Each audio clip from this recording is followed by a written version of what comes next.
Empecemos con, permitidme que ponga la pantalla. Empecemos por el análisis que importa. Entonces, vale.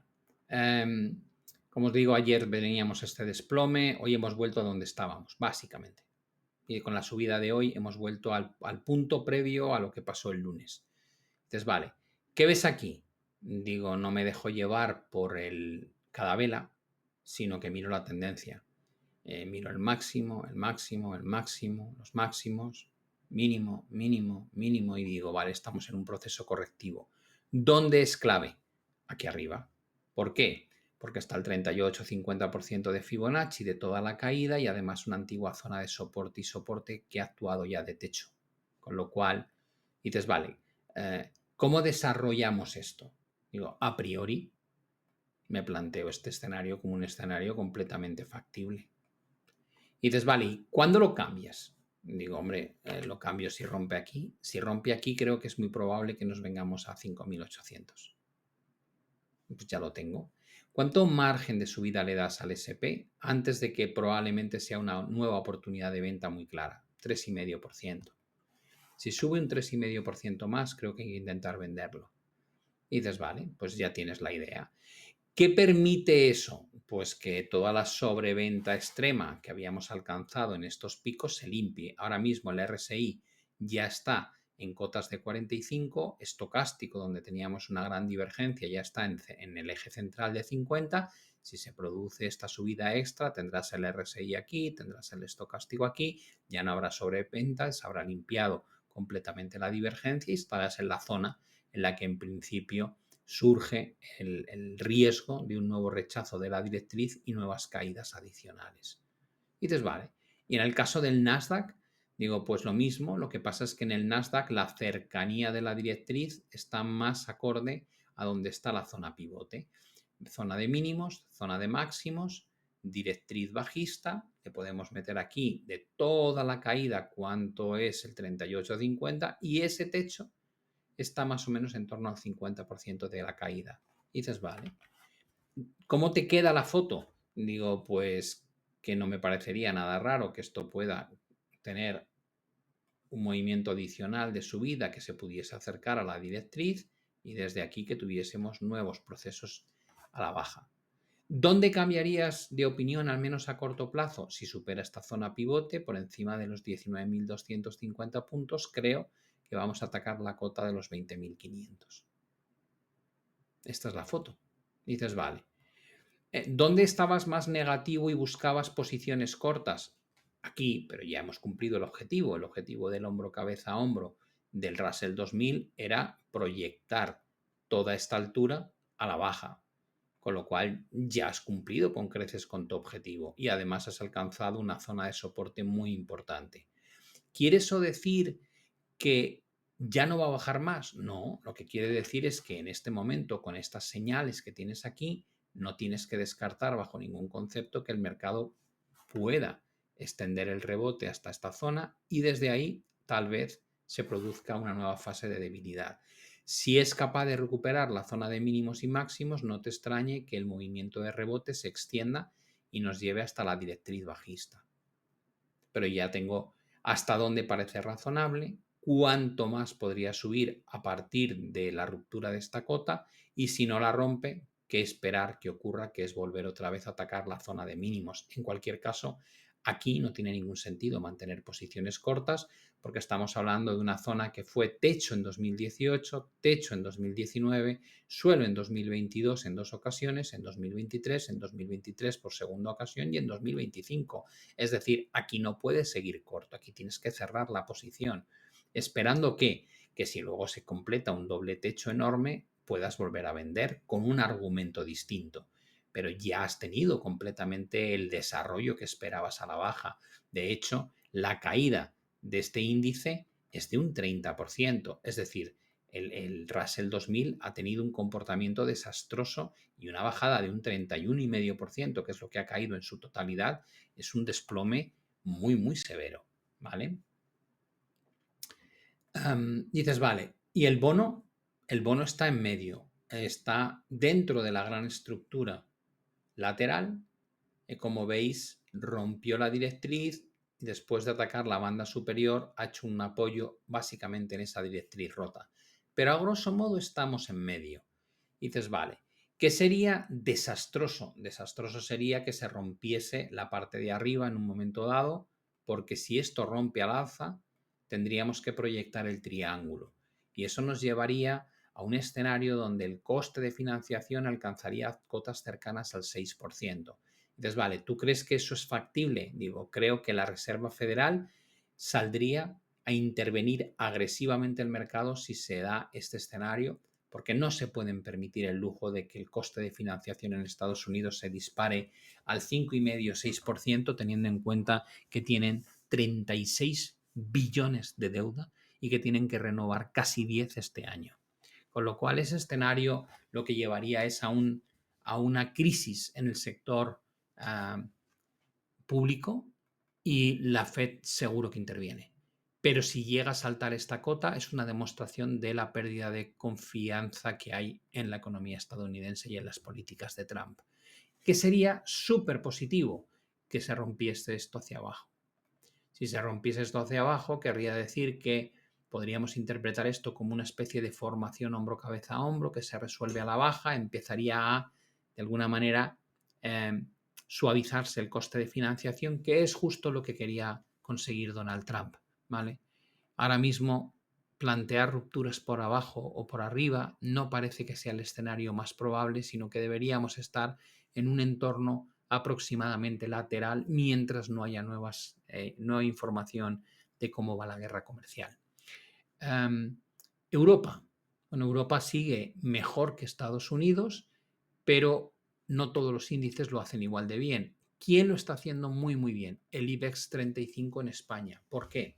Porque en ningún momento ha roto la directriz que marca la unión de todos los mínimos crecientes y además ha comenzado a superar esta zona de bajos.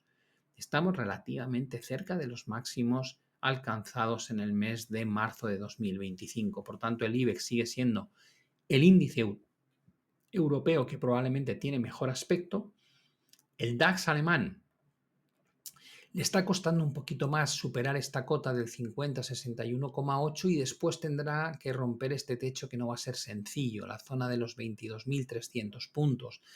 Pero podemos decir que esto parece más una falsa ruptura. Pensad que aunque perfora con fuerza, acaba cerrando aquí arriba, con lo cual parece una falsa ruptura de este canal y si mantenemos vivo el canal no ha cambiado la tendencia en el DAX alemán. Por tanto, IBEX la mejor opción, DAX la segunda mejor opción, el Eurostoxx 50 probablemente tiene un poco más de riesgo, pero tampoco ha roto la estructura. Digo que tiene un poco más de riesgo porque parece una formación tipo cuña, la que ha ido desarrollando los últimos años.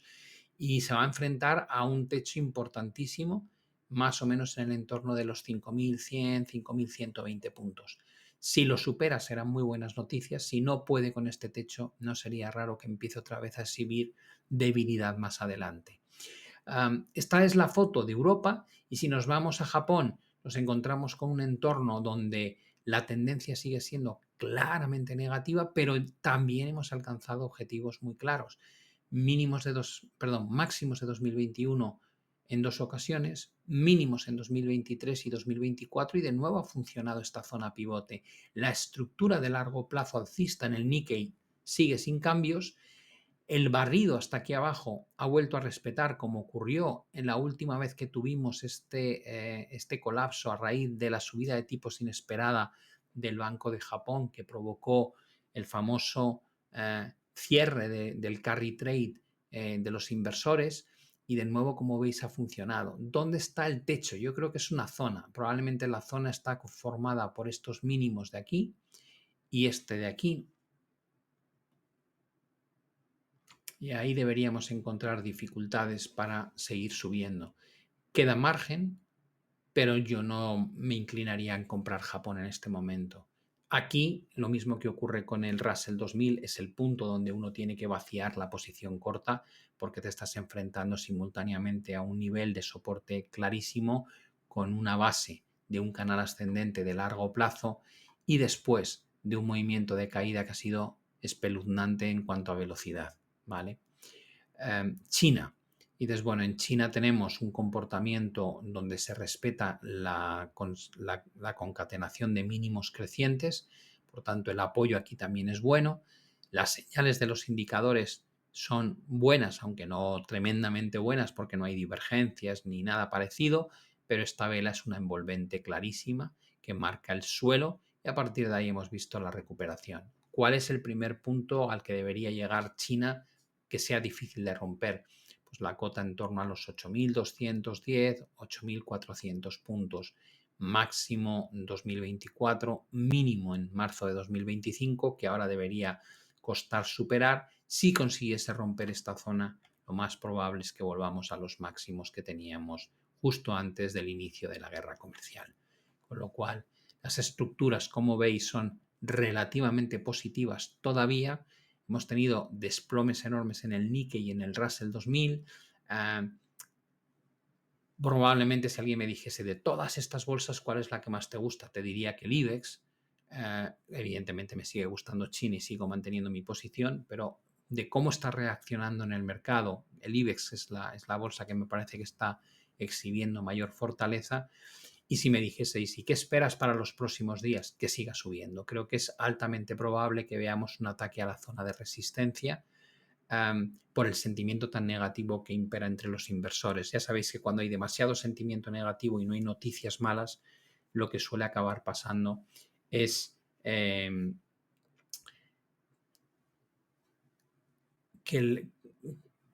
el mercado se acostumbra al entorno y deja de castigar al precio, sino que ocurre lo contrario, que de repente respiras. Con lo cual, ese escenario creo que es el más probable en este momento. Preguntáis por qué a China le afecta menos que a Estados Unidos la guerra comercial. En primer lugar, porque Estados Unidos es una economía pura de consumo y lo que le acabas de meter es un sobrecoste al consumo. En el caso de China es un sobrecoste que hace casi inviable el comercio con China. Meter un 145% de aranceles ya no tiene sentido seguir comprando producto chino. Y aquí, y esto sí me gustaría contarlo a cámara, que es muy sencillo de entender. Y dices, vale, ¿por qué le compras a China? ¿Por qué le comprábamos a Rusia el petróleo? Porque era la fuente más barata. ¿Por qué? Estaba al lado, teníamos los oleoductos. Alemania le compraba a Rusia el petróleo porque era la forma más barata de conseguir la energía que necesitaba. Y dices, vale, si dejas de comprársela a Rusia, ¿qué pasa? Que te sale más cara. O sea, compramos gas natural licuado a Estados Unidos, pero es más caro, bastante más caro. Y dices, vale, entonces, si yo soy un consumidor o una empresa estadounidense y Trump le mete un 145% de aranceles a China, que es de la que yo me suministraba de material, que luego utilizaba en mí, o bien como consumidor o en mi proceso productivo de mi empresa, ¿qué ocurre ahora? Digo que tienes que buscarte un sustituto. ¿Mejor? No, mejor no va a ser. Por eso le comprabas a China, porque China era el mejor. La calidad del producto respecto al precio del producto era la mejor combinación. Las empresas siempre optimizan la elección. Con lo cual, ya, pero lo podrán sustituir por India. Digo, ya, pero si antes no solo compraban a India, sino a China, es porque o bien la calidad era mejor de China y el coste era más bajo. Con lo cual, tu segundo mejor opción no es la mejor opción.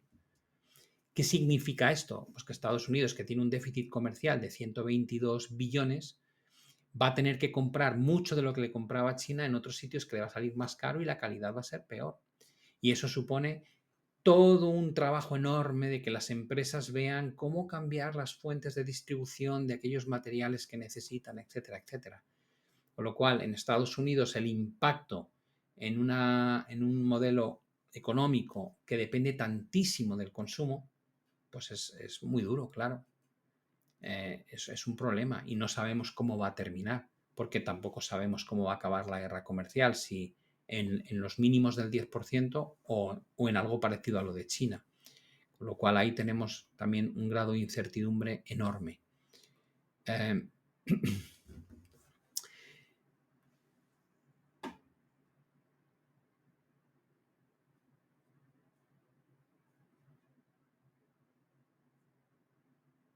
Sí, me estáis diciendo aquí que el secretario Scott Bessent había dicho el martes en la cumbre de inversores a puerta cerrada que el enfrentamiento arancelario con China es insostenible y que espera que la situación se desescale.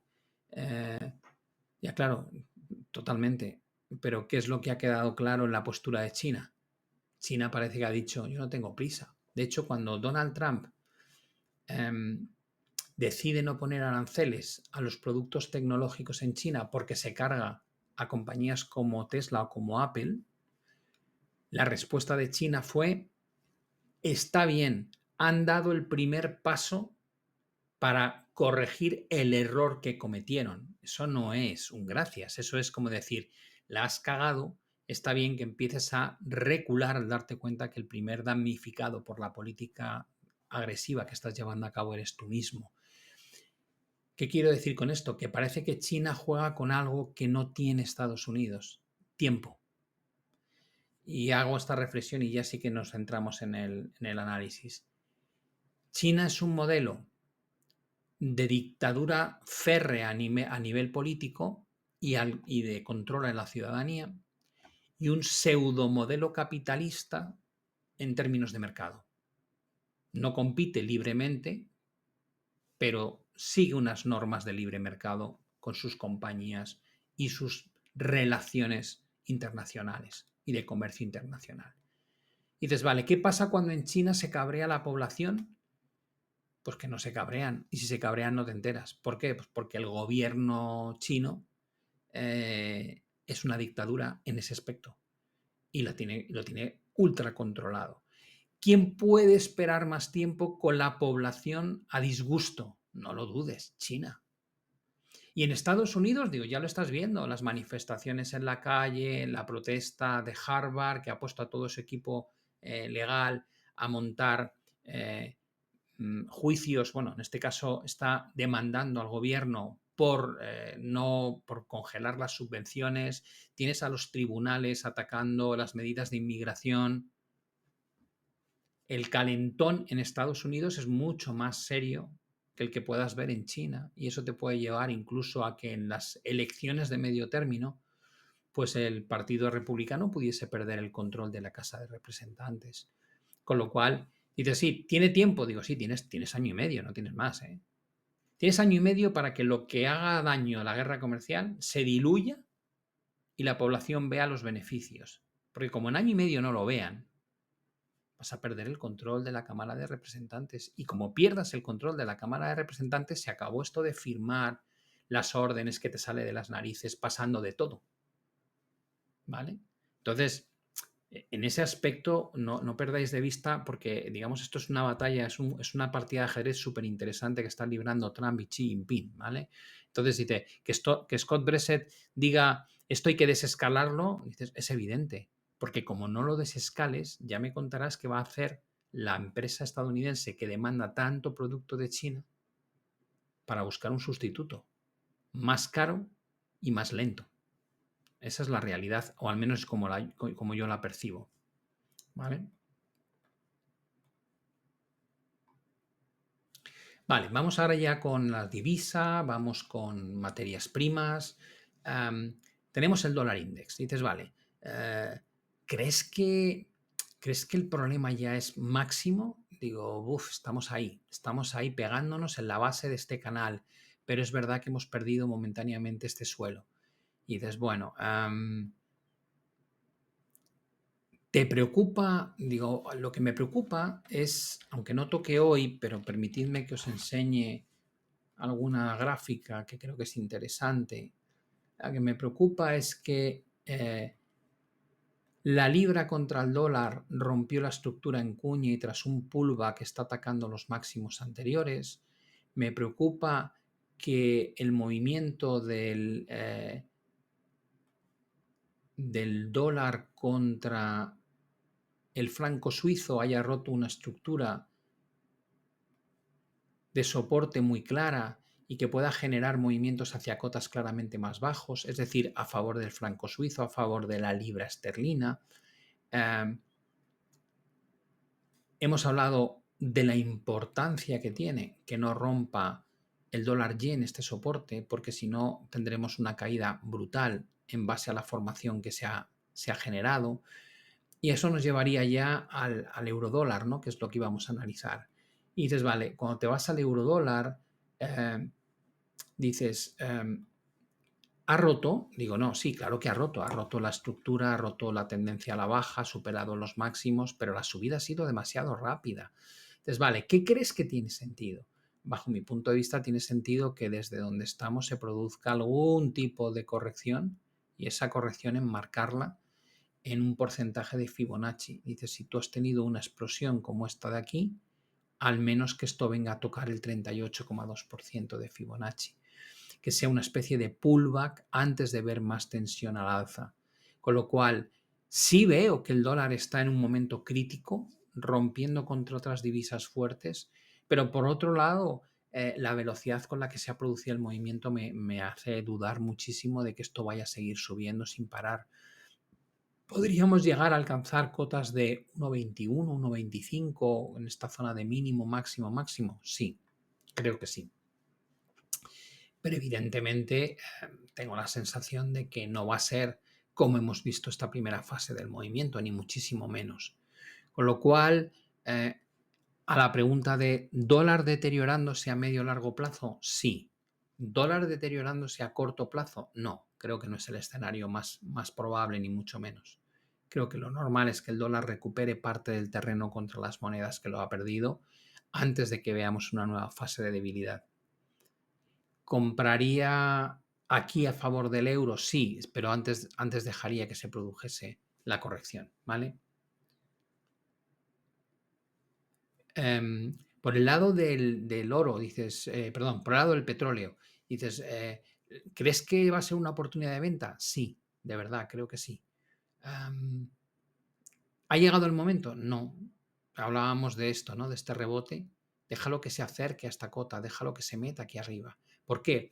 Pues porque cuanto más lo dejes meterse aquí arriba, eh, menos tendrás que gastarte en el stop y más recorrido tendrás desde el punto de vista de la ganancia.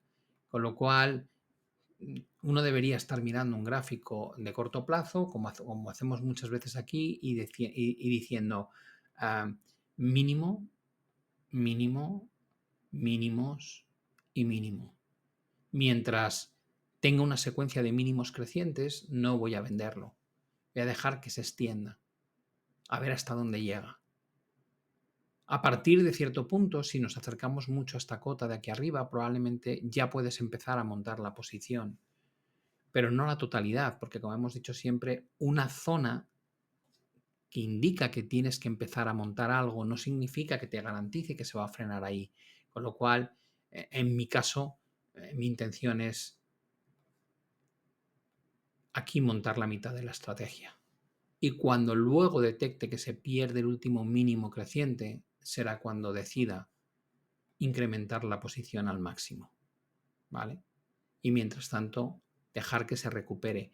Pensad que el activo de riesgo está muy alineado, es decir, si la bolsa recupera estos próximos días, si el dólar se fortalece estos próximos días, lo más probable es que después de una venta tan masiva como la que ha habido aquí, todavía tengas algo de recuperación también en el petróleo. Y esto te lleva al otro coste de energético, que es el gas. Acordaos lo que decíamos, lo digo porque tan bueno es recordar las cosas que se hacen bien desde el punto de vista de los take profits o los objetivos de ganancia, como el saber salirte cuando las cosas no funcionan. Eh, Os recuerdo que en gas natural la idea era, tenemos un triángulo cuya proyección te permite ganar un 115, un 120%, pero luego a la vez tenemos implementado un sistema de stops dinámicos que hace que cuando se pierde la última zona de soporte, que estaba formada por este mínimo y este mínimo, decíamos, si se rompe este suelo, ahí, fuera. Bueno, cuando ves esto dices, jo, está bien porque me llevo un 27% de lo que llevaba ganado, no es ni muchísimo menos todo lo que llevaba ganado, pero salgo con éxito y si no hubiese salido con éxito aquí por un stop dinámico, ya casi no ganaría nada. Y como digo siempre, la gestión monetaria es tan importante como saber en qué momento de origen quieres empezar a comprar o vender una posición y cuál es el objetivo que te marcas. La gestión dinámica lo es todo, ¿vale?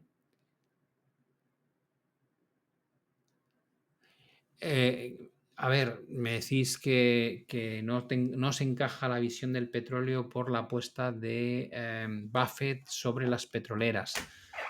Con todos mis respetos hacia Buffett, que creo que es un fenómeno, también apostó por las aerolíneas y luego tuvo que cerrarlo porque fue una inversión muy mala, ¿vale? No lo sé, yo os traslado lo que veo, ¿vale? Ya os he dicho muchas veces que aunque leo y sigo a mucha gente, las decisiones de inversión em, las tomo única y exclusivamente en base a mi criterio. Y ese criterio, evidentemente, pues se ve afectado por lo que dicen otros expertos o lo que puedo leer de otros argumentos, porque si no sería estúpido, no sería, sería hermético y no aprendería, ¿no? Si simplemente me escucho a mí mismo. Pero, pero yo ahora mismo, él habla de petroleras, a lo mejor descubres que las petroleras están muy baratas y que tenían que haber subido mucho más respecto al precio del petróleo y no lo han hecho, ¿eh? Yo hablo del petróleo, no hablo de las petroleras y, como digo, respeto muchísimo su opinión, pero con respecto al petróleo en concreto no la comparto. Si él es alcista en petróleo, yo no lo comparto. Uh, Vale, después tenemos el tema del oro. El oro ha sido el activo refugio. ¿Qué quiere eso decir? Que cuando las cosas han pintado muy mal, todo el mundo aparentemente ha comprado oro. ¿A dónde nos lleva esto? Si tú crees que ahora va a haber una mínima relajación, que las bolsas durante 2 o 3 días pueden recuperarse, que el petróleo puede subir un poquito más, que el dólar puede fortalecerse, lo más normal es que el oro corrija.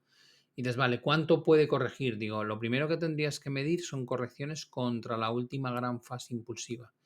Y eso te dice que no sería nada raro que pudieses tener correcciones hacia la zona del 38,50, que como veis, más o menos entre los 3.230 y los 3.300 dólares por onza. Eso sería una corrección muy pequeña. Entonces, vale, una corrección más grande, ¿cómo la medimos? Digo, hombre, pues la puedes medir por la propia directriz, ¿no? Tú puedes venirte aquí y decir cuál es la última línea de tendencia que ha generado el oro uniendo mínimos y te queda esto. Entonces, vale, entonces, este es el primer punto. Se podría estirar más. Dice, si la cosa se pone muy fea, digo, no te extrañe que puedas venir a buscar esa directriz antes de un nuevo rebote. Si empieza a caer, esto va a girar. A ver si os lo puedo pintar para que lo veáis. Esto va a girar y te va a hacer una divergencia bajista de máximos decrecientes con máximos crecientes. Es decir, todavía no ha ocurrido, pero si empieza a pasar, vas a encontrar muchos argumentos técnicos que justifiquen una corrección mayor. Con lo cual, estad atentos. Nadie dice que no pueda pasar que mañana una noticia mala desvirtúe la idea de una recuperación de la bolsa y una recuperación del dólar, ¿vale? Pero en situaciones de no noticias, creo que lo más probable es que los activos defensivos cedan terreno en favor de los activos de riesgo a corto plazo. Y dices, vale, ¿dónde estamos con la plata? Con la plata estás en ese punto clave, que es el primer techo, la zona pivote que comentaba el otro día, que os decía, va a costar romper esta zona. Y dices, vale, ¿y si la rompe? Digo, si la rompe, vas a atacar los máximos de los últimos años. No hemos vuelto aquí desde el año 2012. Vas a atacar la zona de 34, 34, 85. Y si se rompe, digo, si se rompe son muy buenas noticias, porque si rompes ese techo, voy a poner un mensual para que lo veáis bien, si rompes este techo, probablemente ya lo que te va a quedar es visitar los máximos del año 79 y del año 2011, que está en torno a 50, entre 45 y 50. Con lo cual, la estructura sigue siendo muy sólida, sigue siendo muy positiva. Tenemos dificultades a corto plazo con el techo que hemos alcanzado. y hay que ver si se rompe esto, pero lo más importante es que se rompa el techo de aquí arriba. Eso sí que serían muy buenas noticias de posibles extensiones adicionales entre oro y plata. Y ahí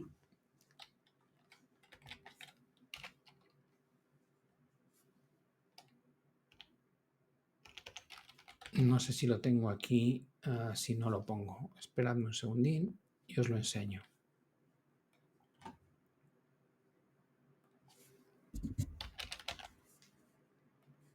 Estoy haciendo un relativo, ¿vale? Vale. Y aquí tenemos el relativo. Y dices, vale, ¿qué es lo que ha pasado a corto plazo en oro contra la plata? Digo, que se ha roto esta estructura. Hemos roto la estructura de consolidación lateral hacia arriba. Y eso favorece a que el oro lo haya hecho mejor que la plata. Y dices, vale, ¿y cuánto era el objetivo de proyectar esto hacia arriba, más o menos? Y dices, bueno, esto queda un poco. Entonces, vale, ¿y esto en un contexto de largo plazo? Este es el oro plata a largo plazo. Lo voy a poner en líneas para poder ver esto de aquí a la izquierda bien. Este es el oro plata a largo plazo, desde el año 1932, ¿vale? Y dices, vale, ¿cómo pintarías aquí algo? Pintaría así. Esta es la parte de abajo y esta es la parte de arriba. Esta es la estructura. Y dices, vale, lo que me estás diciendo es que tampoco queda demasiado para llegar a una zona de máximos muy relevante y a partir de aquí no te extrañaría que la plata empiece a hacerlo mejor que el oro. Digo, sí, creo que ya estamos alcanzando zonas de extrema sobrecompra. ¿De qué otra forma lo puedes mirar? Digo, porque el canal evidentemente no es un canal exacto, ni muchísimo menos. Y dices, vale, ¿qué otra manera? Digo, la otra manera es mirarlo así.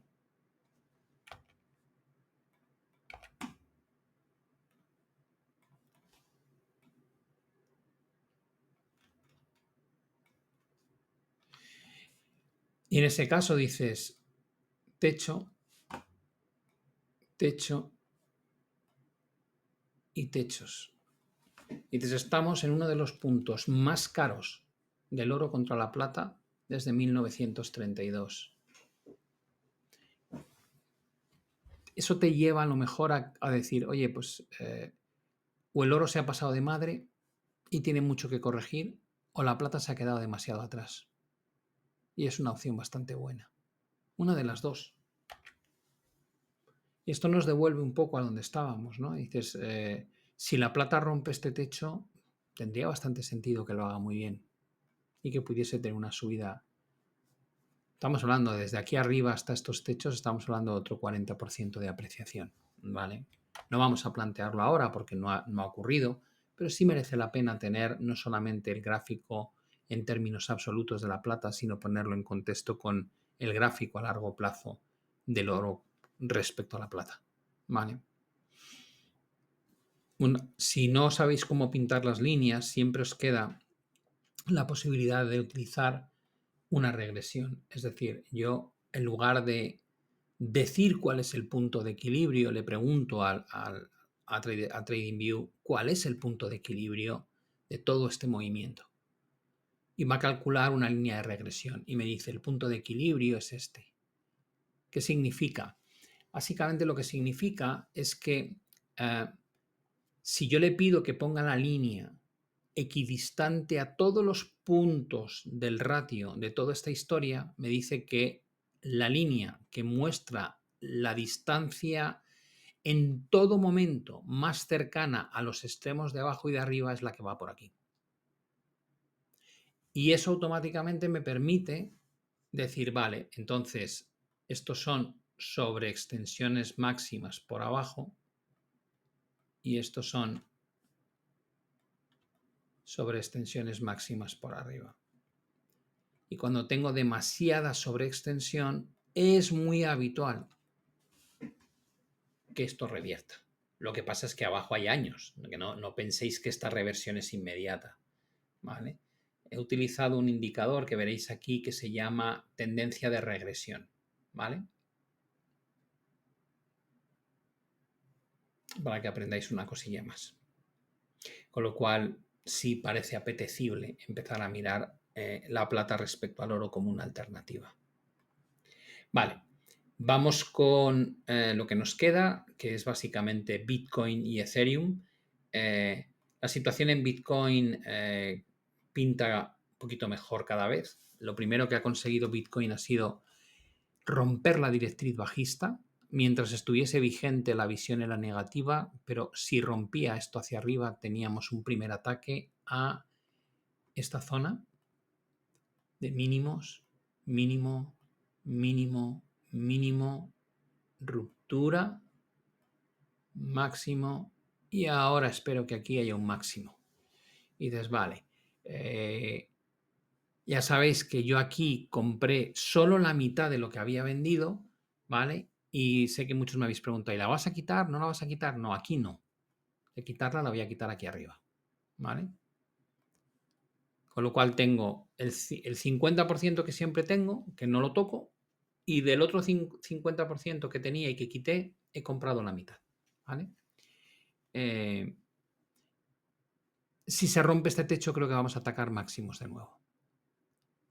Y esta es la foto. Y dices, vale, ¿qué te encaja entonces? Digo, no, yo no descartaría en absoluto que puedas tener un pullback. En algún momento puedas tener desde aquí algún tipo de pullback antes de la salida otra vez hacia cotas más altas.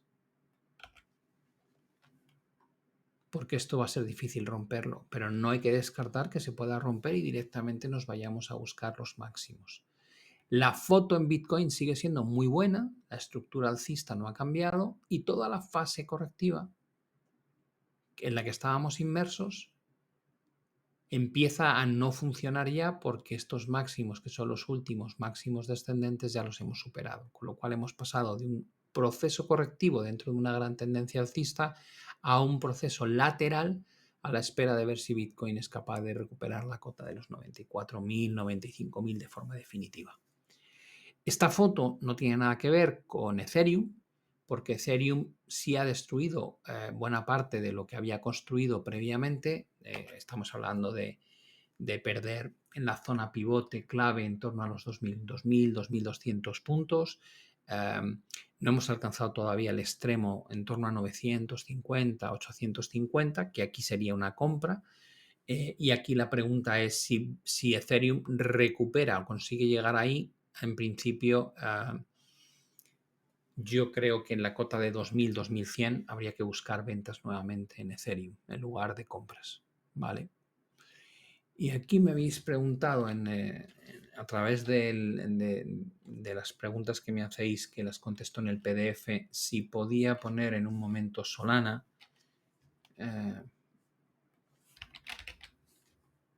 Mirad a ver si lo tengo aquí. Solana es este. Y ahí tenéis Solana. Y entonces, vale, ¿qué pinta tiene Solana? Digo, hombre, yo creo que la parte de abajo ha respetado más o menos un nivel, ha estado perforándolo momentáneamente, pero no ha consolidado la pérdida de este soporte de forma clara.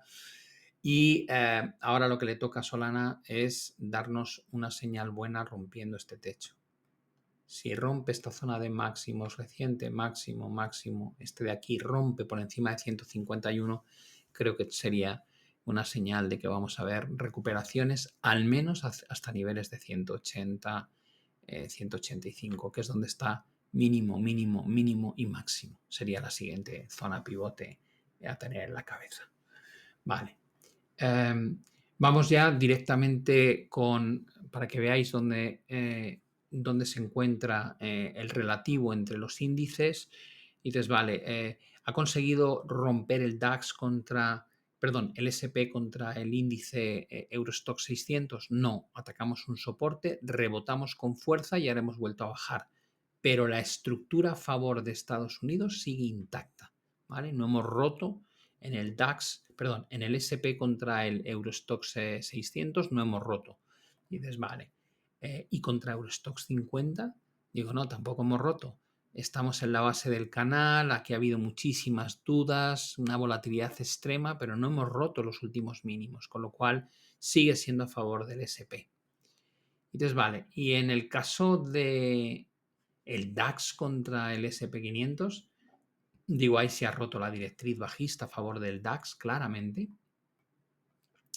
Este movimiento de caída parece un pullback y estamos otra vez atacando los máximos, con lo cual en la foto entre el DAX y el SP sí surgen más dudas. Es verdad que el nivel casi invita más a comprar el SP en el corto plazo porque está justo en una gran zona pivote, pero la ruptura de la estructura favorece al DAX. Y esto mismo pasa con el IBEX contra el DAX. Hemos roto la gran tendencia en contra del IBEX, pero todavía no hemos sido capaces de romper este techo. Hemos pasado de una tendencia favorable al SP contra el IBEX a una tendencia lateral entre el SP y el IBEX, y si se empiezan a consolidar rupturas de estos techos, el IBEX va a tener no solo buena pinta en términos absolutos, sino también en términos relativos. ¿Dónde está? Bueno, este es la bolsa china respecto al SP 500. Se mantiene intacta la estructura favorable a la bolsa china. Esta fue la corrección que vivimos y estamos recuperando terreno. El siguiente techo que deberíamos vigilar, evidentemente, está en la propia directriz que une los máximos crecientes. Y donde sí se nota un deterioro muy evidente es entre el SP 500 y la bolsa a nivel mundial. Este buen comportamiento del SP respecto al índice ACWI ya no se percibe como tal y empezamos a tener la sensación de que tiene que haber bolsas, si esto es en la bolsa global y empieza a romper hacia abajo contra el SP 500, quiere decir que tiene que haber bolsas por ahí que tienen bastante mejor aspecto que el SP. Hemos mencionado el IBEX, hemos mencionado el DAX y hemos mencionado China, pero seguro que hay más. ¿Vale? Y esto sí que es un cambio estructural de lo que llevamos viendo desde hace aproximadamente unos 16 años. Ahora ya me meto de lleno en el análisis de los activos que nos interesan. El tema de la gasolina, esto fue una faena tremenda. La idea era vender en la directriz para una caída, pero fijaos lo que pasó, que el mercado perfora, llega al nivel de stop y luego se hunde. Y dices, vale, si alguien montó la estrategia en la vuelta, le salió de fábula, pero si montaste la estrategia en el techo, antes de desplomarse te saca, ¿vale? Y esa fue una auténtica faena. Y dices, ¿y ahora? Digo, bueno, ahora no ha cambiado gran cosa, ¿no? Si lo miras un poco, voy a quitar las cosas que son menos relevantes en este momento, voy a ampliar el techo para capturar lo último que ha ocurrido. Y dices, vale, ¿puedes dar por roto la parte de abajo? Digo, no, ni siquiera hubo cierres por debajo del soporte. La vela que atravesó esto acabó cerrando aquí arriba. Y ahora estamos en plena recuperación, hemos dicho, del petróleo. Lo más probable es que vengas aquí. Entonces, vale, ¿cuándo empezarías a trabajar con un escenario positivo en la gasolina? Digo, si es capaz de romper la directriz bajista y superar esta zona pivote, pero si no, no. Si no, todo este área de aquí me sigue apeteciendo buscar estrategias a la baja, ¿vale? Y dices, bueno, en el gasoil, digo, en el gasoil fue mucho más respetuoso, no hubo una ruptura de la directriz en ningún momento, pero tampoco ha habido una pérdida de la zona de soporte clave. Con lo cual dices, si estás positivo en la recuperación que pueda haber a corto plazo, no descartes este escenario. Y eso quiere decir que la oportunidad de venta debería surgir en un movimiento que nos acerque al último máximo en torno a 700, ¿vale? En gasoil. Pero tendrían que ir muy parejos a lo que espero que ocurra con el petróleo. Si nos vamos ya, hemos analizado el petróleo anteriormente. Cuando miras West Texas, siempre analizo con vosotros el Brent, pero cuando analizas West Texas, si os fijáis, no cambia mucho la foto. Ruptura de un soporte muy importante y lo que estaríamos viendo ahora es un pullback que se puede extender un poco más, pero que a priori da la sensación de que se ha roto una gran formación triangular y que lo más probable es que lo que veamos sean bajadas hacia cotas claramente inferiores a las que tenemos ahora. El resto que no es ya energía, porque hemos visto gas natural, gasoil, gasolina, petróleo, es lo que corresponde a materias primas agrícolas, por un lado. Y aquí tenéis que tener en cuenta, y esto es muy importante, que el entorno de la guerra arancelaria afecta muchísimo al precio de estos productos porque en muchos de los países, cuando hablamos de imposición de aranceles, pues son grandes exportadores de trigo, maíz, soja, y por otro lado hay grandes importadores de estos productos, con lo cual si te dicen que la van a encarecer en un 20, en un 30, en un 40%, es normal que tengamos mucha volatilidad en los mercados. La soja, eh, el objetivo original era vender aquí arriba con un stop ceñido y esta proyección de caída. Pero recientemente os decía, tendría sentido ajustar el stop y poner el stop por encima de esta zona pivote. Mínimo, máximo y máximo. ¿Eso qué quiere decir? Pues que te salta aquí el stop. Entonces, vale, entonces pierdes dinero. Digo, no, si tú has vendido aquí arriba, si tú realmente has montado la posición aquí arriba, que es donde la tenemos marcada, y te sales aquí, ganas muy poco, pero ganas. Entonces, vale, o sea que esta operación que iba muy bien acaba en una mínima ganancia. Digo, sí. ¿Esto es habitual que ocurra? Por supuesto. ¿No te da rabia? Digo, un montón. ¿Y si no la cierro? Digo, pues a lo mejor el mercado cae de nuevo y te llevas una alegría, o a lo mejor el mercado tira para arriba y te pegas un disgusto. Y dices, vale, ¿a qué me recuerda eso? Eso me recuerda a lo que hemos comentado antes con gas natural. Si tú aquí no cierras, sino que aguantas la posición, pues te has llevado un gran disgusto. Si la cierras aquí, al menos te has llevado una ganancia de un 27%. Yo, en mi caso, cuando marco que muevo el stop de forma dinámica para proteger parte de lo que llevo ganado, porque además si rompe este techo creo que es una señal de fortaleza y que puede implicar precios más altos en la soja, si salta, salta. No le doy muchas vueltas. Y dices, vale, en este momento das por seguro que se está rompiendo el canal y que vamos a ver movimientos hacia cotas más altas. Digo, no, el proceso de momento es un poco dudoso. Pero si empezamos a detectar la superación de ese máximo en 1060, sí daría la sensación de ruptura, pullback y tirón. Y a partir de ahí dices, ¿crees que habría un movimiento muy grande hacia arriba? Digo, no, tampoco. Creo que lo que haríamos es rotar hacia esta zona, hacia zonas de 1080, 1090. Y eso cambia mucho. Digo, sí, pasamos de una tendencia bajista a una tendencia de consolidación lateral. Es un cambio importante. Con lo cual, no estar ahora mismo corto de soja creo que es bastante razonable. Sobre todo cuando no te ha costado, simplemente has dejado de ganar lo que llevabas ganado y te has salido a tiempo de que todavía el saldo sea positivo. Y dices, vale, ese movimiento potencial que pintas de tal vez está rompiendo la soja al alza, ¿lo ves en el aceite de soja también? Digo, no, en el aceite de soja estamos en el punto clave. Entonces, vale, ¿qué puedo hacer aquí? Aquí lo que puedes hacer es intentar montar una estrategia a la baja donde el stop es muy ceñido. Es decir, si esto es la zona de techos,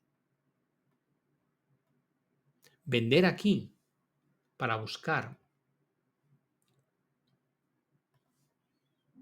una caída dentro del rango hacia cotas más bajas, te exige poner un stop pequeño.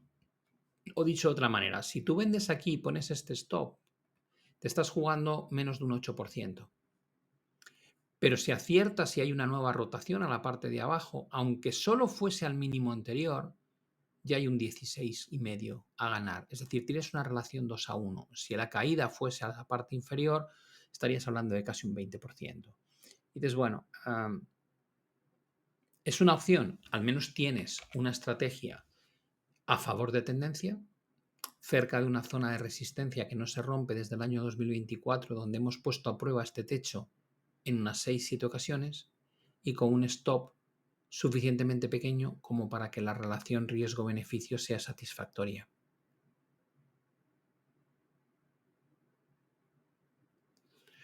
Vale.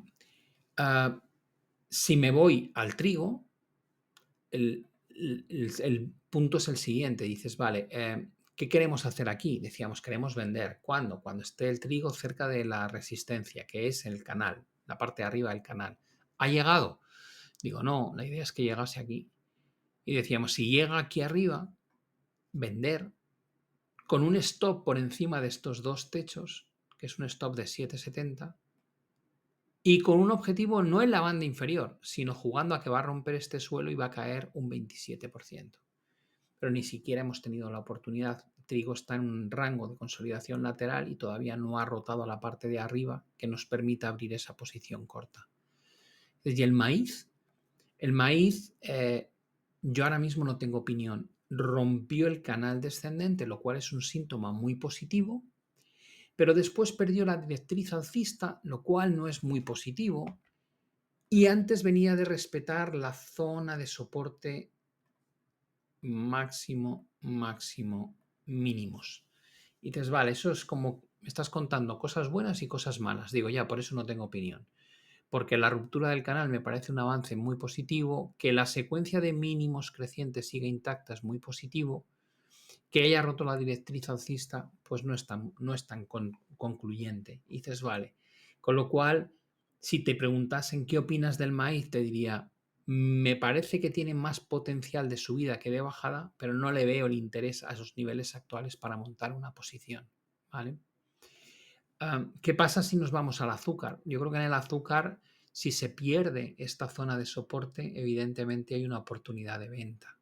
¿Por qué? Pues porque es un soporte que no falla desde el año 2022, con lo cual si empezásemos a detectar la pérdida de este suelo, probablemente lo que vamos a ver es mucha presión vendedora. Podríamos cuantificarla en términos, voy a ponerlo en un semanal para que lo veáis mejor. Dices, estarías hablando de que esto puede ser una especie de hombro, cabeza, hombro muy grande. Digo, bueno, viendo la dimensión de la formación respecto a la subida previa, creo que no deberíamos considerarlo un hombro cabeza a hombro, pero sí me parece que podríamos interpretar esto como un triángulo descendente y perder este suelo debería tener implicaciones muy bajistas, con lo cual sí creo que hay una oportunidad de vender el azúcar si pierde el soporte en torno a 17, aproximadamente 17, ¿vale? Por el lado del comportamiento, por el lado del comportamiento del café. Y dices, vale, teníamos la idea de aprovechar la vuelta aquí abajo para comprar y que volviese a máximos, pero el stop era ridículamente pequeño.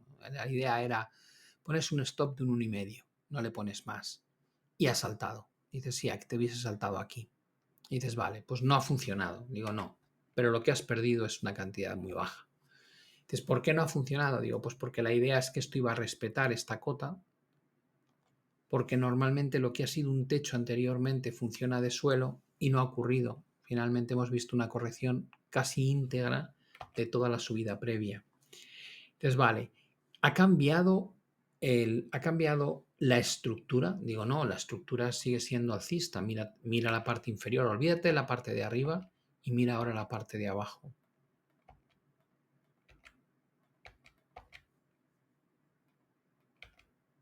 La tendencia alcista en el café es evidente. Y dices, vale, ¿cuál es el problema? Digo, pues que estás en un proceso correctivo que se ha iniciado aquí. No parecía que fuese a ser tan severo, pero sí lo está siendo. Es la concatenación de todos los máximos descendentes y también has tenido mínimos a la baja. Con lo cual, tu estructura actualmente es esta.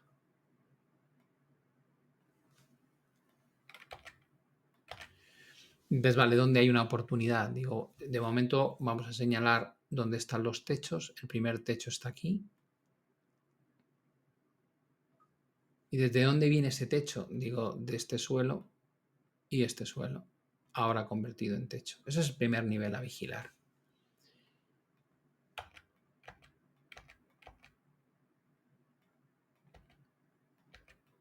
Estoy quitando todo esto para que no nos distraiga.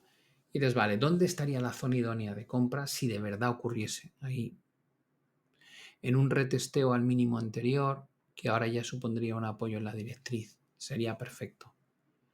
Pero puede ser que no ocurra, puede ser que el mercado consiga romper esta zona pivote. Digo, sí, si nos volvemos a un diario, un gráfico diario, o un gráfico, perdón, intraday, y dices, estamos en este suelo, techo. Dices, vale, ¿qué pasa si rompe? Digo, pues que te vas a ir a la directriz, claro, te vas a venir a la directriz. Con lo cual empiezas a trabajar ya en distintos escenarios. Dices, si rompe aquí, vamos a ver una subida adicional, no muy grande, pero hasta la estructura. Y si rompiese la estructura correctiva es cuando realmente empiezas a pensar que se reanuda la tendencia. Entonces, mientras tanto, lo prudente es que aquí haya un rechazo. Ese rechazo tiene como primera zona de control el mínimo anterior. Si se pierde el mínimo anterior es cuando este escenario tiene mucho más sentido. Y como decíamos antes, desde aquí es desde donde esperas que esto haga así. Y ahora me vuelvo al diario y veo la foto y digo, vale, resistencia menor si rompe pequeño impulso adicional, si rompe la directriz ya la sensación de que volvemos a máximos.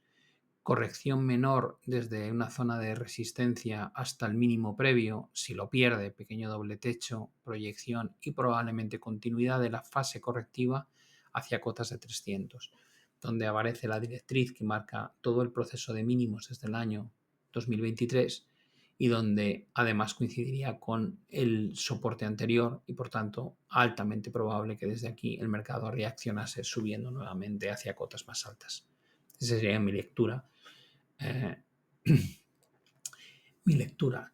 Me preguntáis si puedo mirar a nivel semanal el maíz. Lo pongo en un momento. Este es el maíz semanal. No veo mucho más, la verdad. No, sinceramente no. Sé que este máximo es superior a este, que se ha roto un canal, lo cual es muy positivo.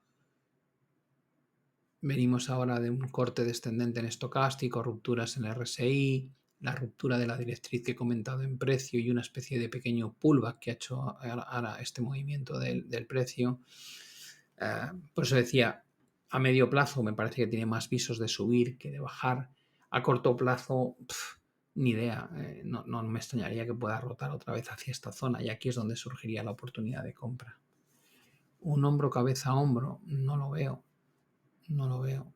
El hombro, o sea, no podemos dibujar esto como un hombro, cabeza, hombro, porque si este fuese el hombro izquierdo, esto la cabeza y esto el hombro derecho nunca puede estar por encima del hombro izquierdo en una estructura de formación hombro, cabeza, hombro invertido. Nunca, ¿vale? De hecho, la fiabilidad en estructuras de este tipo es bajísima, ¿vale? No sé si hay algún otro activo. Déjame ver si encuentro un maíz que sea más largo. El que yo estaba viendo tenía poco tiempo. A ver si encuentro aquí un...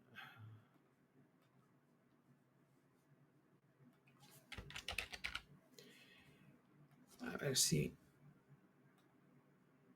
Velas.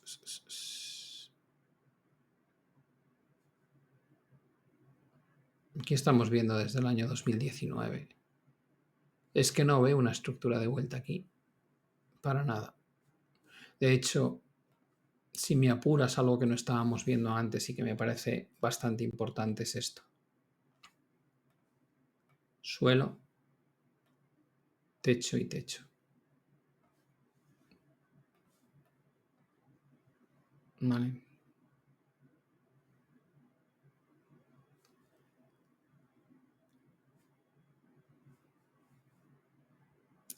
Cuando, a ver, si el hombro, cabeza, hombro que estáis analizando es esto, es que cuando la dimensión de la estructura que pintáis es mayor que la tendencia previa, es que entonces no tiene sentido. Es decir, no puede ser que esto sea más grande que la tendencia de subida anterior, hasta el neckline, ¿vale? O sea, tiene que haber proporcionalidad. Y dices, vale, ¿dónde hay un hombro, cabeza, hombro de libro? Aquí arriba. Aquí. Este es de libro. ¿Por qué? Digo, pues porque tienes el hombro izquierdo y el hombro derecho no muy distintos de altura. Tienes un neckline ligeramente ascendente en un hombro, cabeza, hombros normal, no en uno invertido, ¿vale? Y esta en duración también tiene una sincronía bastante grande y se cumple de fábula el objetivo. Este es un hombro, cabeza, hombro de libro, ¿vale?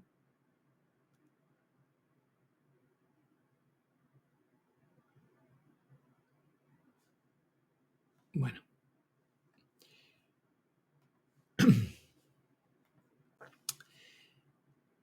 Habíamos analizado el café y estábamos ya con el cacao, que también tenéis interés en verlo.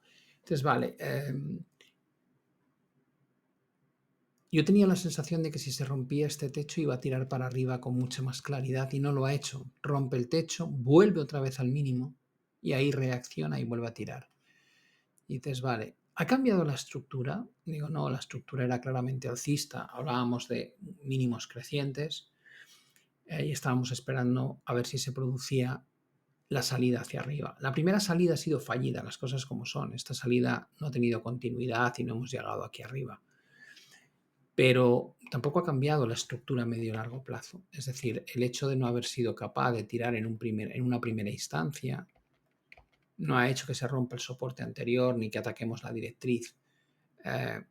Con lo cual, dices, bueno, ¿sigues con la idea favorable al cacao? Digo, sí, por supuesto.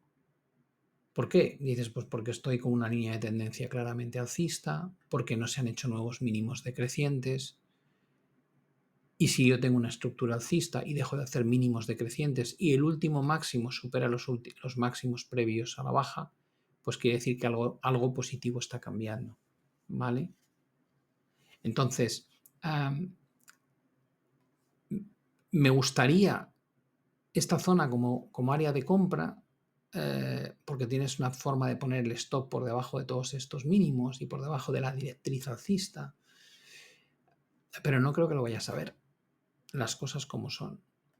Y aquí entramos en lo que os explico siempre. Entonces, ¿comprarías? Digo, no, es que meterte en el mercado cuando no puedes poner un stop suficientemente holgado como para que te compense lo que esperas ganar, me parece muy peligroso. Entonces, o te da una nueva oportunidad de acercamiento a esta zona de aquí para que tu stop lo puedas situar por debajo de la directriz. Voy a quitaros esto de aquí para que no os distraiga, esta de aquí, para que puedas poner tu stop por debajo de esta gran zona de soporte y simultáneamente me digas que vas a buscar como objetivo la vuelta a máximos.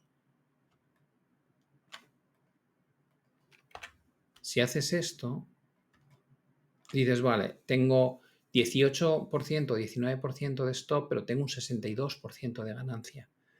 Pero si lo hago aquí, para ganar un 39, debería asumir un stop de un 30. Esto no tiene sentido. O te da la opción aquí abajo o yo no me montaba en esta estrategia al alza, a pesar de que tiene buena pinta, ¿vale? Y luego tenemos el algodón. Y en el caso del algodón, dices, bueno, ¿dónde empieza la señal bajista? Digo, cuando se pierde el soporte.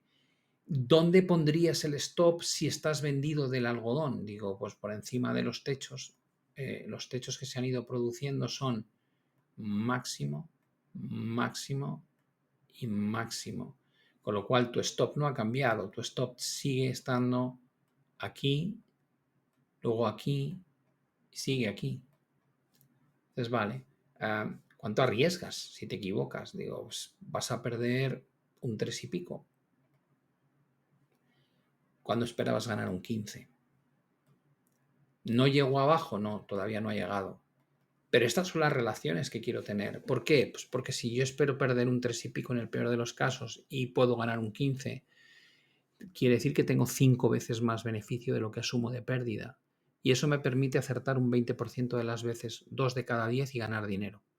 Con lo cual, de momento, no ha saltado el stop de esta idea, pero tampoco hemos llegado al objetivo.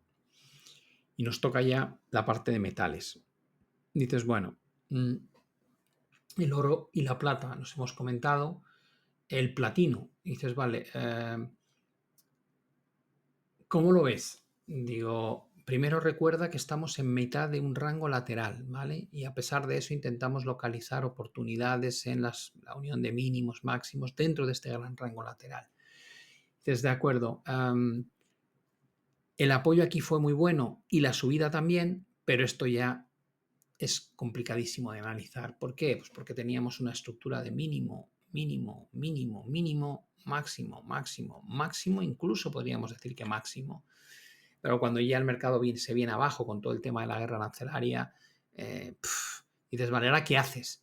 Digo, pues ahora lo que hago es que me vengo aquí y quito todas las cosas que ya no me sirven y que complican incluso mi visión de mercado y me quedo con la esencia principal del gráfico. Dices, ¿cuál es la esencia?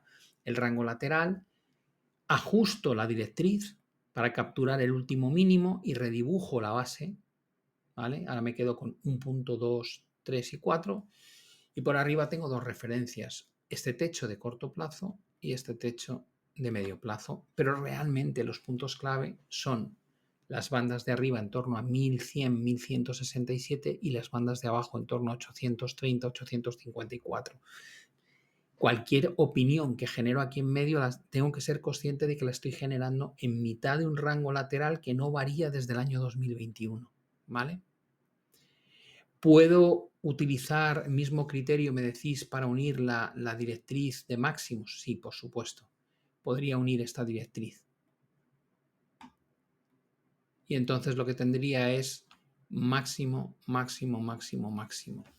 Pero de nuevo, el recorrido que me da este análisis aquí dentro es muy pequeño. Y sobre todo sé que la probabilidad de que se respeten estas líneas dentro de un rango lateral son mucho más bajas que cuando estoy en un proceso tendencial, ¿vale? Con lo cual yo en platino no haría nada. Entonces, vale, y en el caso del paladio, digo, sí, siempre he dicho de comprar aquí, pero es que no hemos llegado. La idea era comprar si se acercaba a 867, porque eso te permitía comprar en una zona de soporte muy importante con un stop muy pequeño de un 6 y pico y un potencial de ganancia de un 37. Pero aquí de nuevo llevamos desde el año 2023 en rango puramente lateral, con lo cual o lo consigo capturar aquí abajo del todo o no me compensa. Entonces, o baja más o yo no quiero comprar esto. Con lo cual aquí todavía no se ha activado una posibilidad de entrada.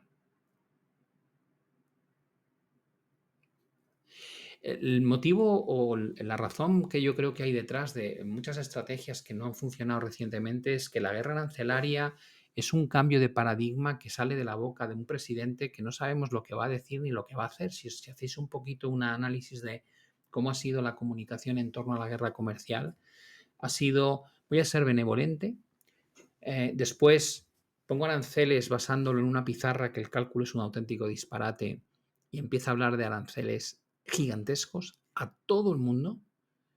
Dice que no va a haber ningún tipo de suspensión ni de acuerdos en concreto.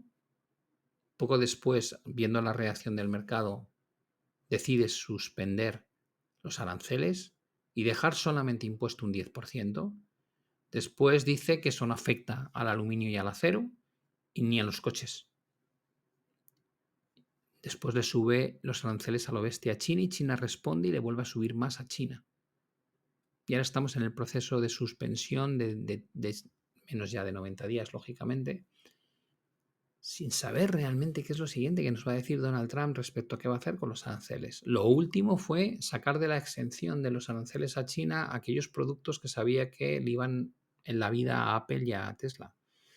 Con lo cual, que hayamos visto movimientos recientemente en materias primas que sabemos que están muy afectadas por esa guerra arancelaria, no respetándose niveles concretos, haciendo saltar por arriba y por abajo, es muy normal. Estamos en un entorno ultra volátil donde el efecto lo conoces al día siguiente a la vez que el resto y que te ves obligado a ajustar tu visión en función de lo último que ha dicho un tío que va a desdecirse probablemente en las próximas 48 horas. Es un entorno tremendamente hostil para hacer posicionamiento cuando no es de largo plazo, ¿vale?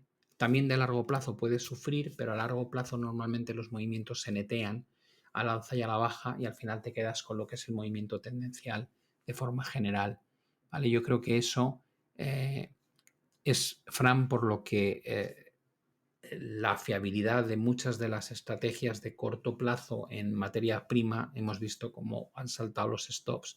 Y eso te lleva un poco a la idea de lo importante que es que la relación entre lo que puedes llegar a perder y lo que esperas ganar sea siempre muy satisfactoria, porque con que una de las que te salga bien, puedes financiar 3 o 4 de las malas, ¿vale?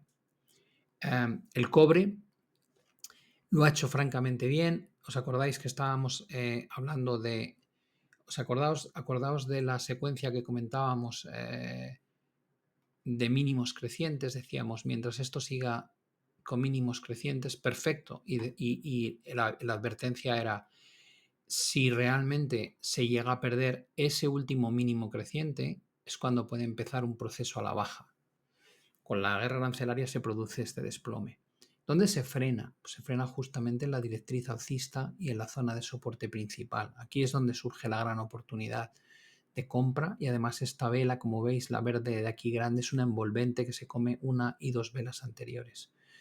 Desde entonces hemos retomado. Dices, vale, ¿cómo limpias esto? ¿De qué manera te planteas el análisis a partir de aquí? Quito lo que veo que no ha funcionado, me quedo con lo que sí ha funcionado y te digo, bueno, esta zona de soporte sigue siendo clave mientras no perdamos el 3,91 o 92. La situación del cobre es muy buena. Si perdiésemos 3,92, muchísimo riesgo. ¿Por qué? Pues porque podríamos empezar a entender que esto es una estructura de distribución, es una formación tipo doble techo dentro de una gran fase alcista en la que lleva el cobre, como veis, desde hace mucho tiempo. Pero perder 3,91, 3,92 te podría invitar a pensar en caídas hacia 2,70, 3. Es una caída enorme. Y dices, vale, pero mientras no pierda esa zona, ¿te sigue gustando? Digo, sí, por supuesto. ¿Cuál es el objetivo por arriba? El objetivo por arriba sigue siendo el mismo. Cada vez que hemos llegado a niveles de 5, que es este techo y este otro techo, en este caso este fue un poquito más alto, llegamos a 5,27, este fue 5,14, el anterior fue 5,02, es la propia directriz que une los máximos alcistas, ¿no? Con lo cual, a priori, donde parece razonable volver a descargar posición en el cobre si es que has podido comprar es en ese entorno entre 5,10 y 5,30, ¿vale? Esa sería un poco la señal que me parece más razonable. Si nos vamos al zinc, la idea era comprar en esta zona pivote con un stop por debajo de la directriz alcista. No se ha frenado en la zona pivote, pero tampoco ha roto la directriz alcista. Y aquí la relación también era buena, casi un 10% de stop para ganar un 25%. Es una relación 2-1.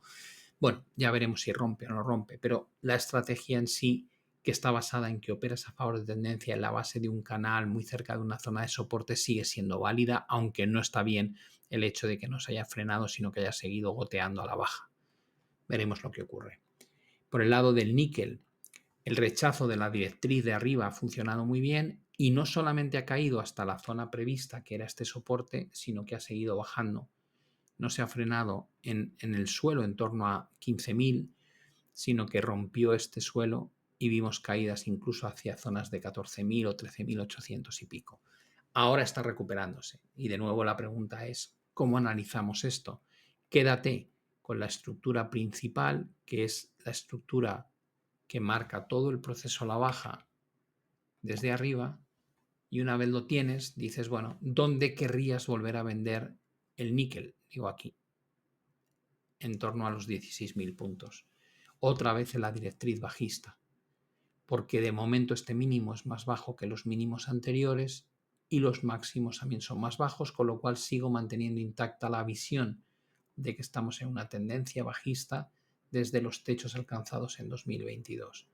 Por tanto, mientras siga en tendencia a la baja, lo que debería estar buscando como estrategia es aprovechar los movimientos contra esa directriz para vender.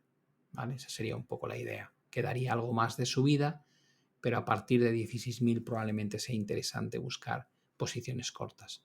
Y en el caso del aluminio, hemos roto un soporte muy importante. Decíamos que si se perdía la cota de los 5.590 puntos, esto se podía entender como una especie de pequeño doble techo, pero sobre todo coincidía con la ruptura de la línea de tendencia. Y decíamos, si se pierde este suelo, al menos deberíamos ver una caída para buscar el soporte en los 2.450 puntos. Esa era una caída de un 5%. Ya se ha dado no solamente un 5, se ha caído mucho más. Y dices, vale, ¿cómo hacemos ahora? Digo, bueno, de nuevo borra aquello que ya ves que no te está sirviendo para tu análisis y quédate con la foto de dónde está el aluminio. Rango lateral desde agosto de 2022. Hemos rechazado perfectamente la zona de arriba, no se ha producido la ruptura que diese lugar a un escenario muy alcista, sino que hemos rechazado el techo, hemos roto la secuencia de mínimos crecientes y a partir de ahí hemos vuelto a ver una situación de rotación hacia la zona media e incluso por debajo. ¿Veo oportunidades aquí? No. Creo que para poder plantearte compras en el aluminio tendrías que esperar a que el mercado rotase hacia los 2.140 puntos, 2.200. La pregunta de si vendería el cobre en la parte de arriba, el problema es que no es un nivel plano, es una directriz. Entonces dices, te puede perforar un poco y no cambia nada y digo, sí, ese problema es poner el stop a la venta. ¿Qué stop le pones a esta venta? Porque tampoco ha roto aquí, con lo cual, ¿cuál es tu margen? Tu margen en el cobre es buscar una venta aquí para una ganancia hasta la directriz es un 20%. Y con eso irte con un 10% de stop, algo así, plantear esta estrategia. La veo arriesgada porque la tendencia es alcista. No digo que no se pueda hacer, pero la veo arriesgada. Y más en el entorno de volatilidad que estamos teniendo, como explicábamos a Fran antes, ¿no? Que estamos en una situación donde las aperturas del mercado suelen ser dramáticas teniendo en cuenta la última noticia que hemos oído. Y luego ya por comentar el uranio y el litio, bueno, en el caso del uranio, que siempre he dicho que es muy técnico en la forma en que se mueve, el hombro cabeza a hombro, el doble suelo, el triple techo, la verdad es que funciona muy bien. Ahora mismo yo no veo ninguna oportunidad de compra en el uranio. Tenemos una secuencia de máximos y mínimos decrecientes muy clara que está conformando un canal mínimo, mínimo y mínimo. Fijaos qué técnico es el movimiento. Casi me incita más a pensar que de hacer algo aquí habría que vender, ¿no? Mínimo y mínimo, mínimo y posible máximo. Pero hay divergencias, con lo cual dices, jolín, es que con esas divergencias alcistas, los cortes ascendentes, sí, la zona pivot invita a vender, pero te vas a poner a vender con estas señales. Yo no haría nada, ¿vale? Pero seguidlo de cerca porque es muy técnico este gráfico. Y por el lado del litio, creo que la compra es donde se puede hacer. Es decir, en este área de aquí hay un soporte que lleva funcionando muy bien desde 2022, en torno a 0,44, 0,51, y ahí sí creo que merece la pena buscar rebotes, ¿vale? Como el que cuando atacó esta zona de aquí abajo. Pero bueno, esta es la estructura. Desde julio de 2022 no hay tendencia, estamos moviéndonos en rangos, con lo cual apurad la parte de abajo para comprar de la misma manera que apuramos la parte de arriba para vender, ¿vale? El uranio lo acabo de comentar, sí. He dicho que no veo una oportunidad de hacer algo. Aquí me gusta venderlo, pero no con estas divergencias, ¿vale? Y luego, nada, un poco por repasar el concepto de China y el cobre, ¿no? Me habéis preguntado, oye, ¿no crees que sería una oportunidad de venta el cobre? Te digo, a ver, hay una relación muy clara con lo que hace China. Yo en China estoy positivo. Si tú crees que la bolsa china va a seguir recuperándose, probablemente el cobre va a atacar arriba. Lo que pasa es que es verdad que sí, que puede pasar que llegues a 10.000, que es donde está la directriz bajista en China, que yo seré el primero en decir yo aquí me bajo, y que coincida con los máximos del cobre y digas, joder, te estás bajando de China, entonces tienes el argumento que querías para vender el cobre. ¿Vale? Esto sería un poco el resumen de lo que hemos visto hoy. El entorno es muy complicado, ¿vale? No perdáis de vista esta realidad. El entorno es muy complicado porque muchas de las cosas que han provocado la confianza o desconfianza en la evolución económica vienen a golpe de la decisión de un tipo que yo creo que ni siquiera su equipo más cercano sabe lo que va a decir cada día. Eh, entonces dices, bueno, es muy fácil, ¿no? Excusarte, pero dices que la guerra comercial con Europa se queda con un 20% de arancel y que le pone aranceles a... No quita los aranceles a China y le pone aranceles a Canadá. Te digo, el panorama es muy feo, muy, muy feo. Claro, es muy feo. No, que se queda con aranceles solo del 10% y que la mayoría de los países aguanta y no protesta y consigue reducir la tensión con China a un nivel arancelario más parecido a 2018. Muy buena noticia. Efecto negativo, pero probablemente más que metido en precio ya. Que se cabrea Trump y decide dejar la OTAN si no se gasta en defensa un 5%, pues por mucho que queramos decir que con 800.000 millones de rearme en Europa estamos salvados, no es cierto. No es cierto. Y Rusia tendrá campo libre para hacer lo que quiera. Tenemos tantos casos, tantas variables en la ecuación que resulta muy complicado. Y al final dices, bueno, entonces, ¿cómo lo gestionas? Digo, bueno, lo gestiono centrando los tiros en aquello donde me siento más cómodo. El corto del Russell funcionó muy bien, del Russell 2000. Si tuviese que comprar Europa, cosa que no he hecho, o sea, perdón, si tuviese que comprar bolsa más allá de China, que no he hecho, compraría Europa, probablemente el IBEX. Si me planteo si quiero seguir en China, digo, mientras la estructura que os he enseñado no se rompa, yo no cambio de opinión en el entorno en el que estamos. El dólar, como he visto que la ruptura ha sido generalizada contra el suizo, la libra y el euro, ahora estoy vigilando muy de cerca el yen. Si salta el yen, creo que se va a poner muy fea la cosa. Intento acotar las estrategias allá donde tengo un convencimiento pleno y que la relación entre lo que arriesgo y lo que espero ganar sea muy grande. Para que si no me salen bien muchas, con que haya una o dos que salgan bien, financie con creces las pérdidas de los otros. ¿Vale? Como siempre, agradeceros a todos vuestra participación en el seminario. Ya queda menos para el 10 de mayo, en que supongo que os veré a muchos de los que estáis aquí en estas sesiones. Así que, por favor, no dudéis en recordarme que sois miembros de seminarios o de la maestría, que estaré encantado de saludaros durante el evento. Suerte con las inversiones, atentos al mercado que está muy complicado, pero también esto es un máster. Se aprende muchísimo en este tipo de entornos, de los errores y de los aciertos que cometemos. Que vaya muy bien y seguiré actualizando mi visión, si queréis, todos los jueves a través de la newsletter. Ya sabéis que en redes sociales siempre estoy comentando cosas. Que vaya muy bien. Hasta la vista.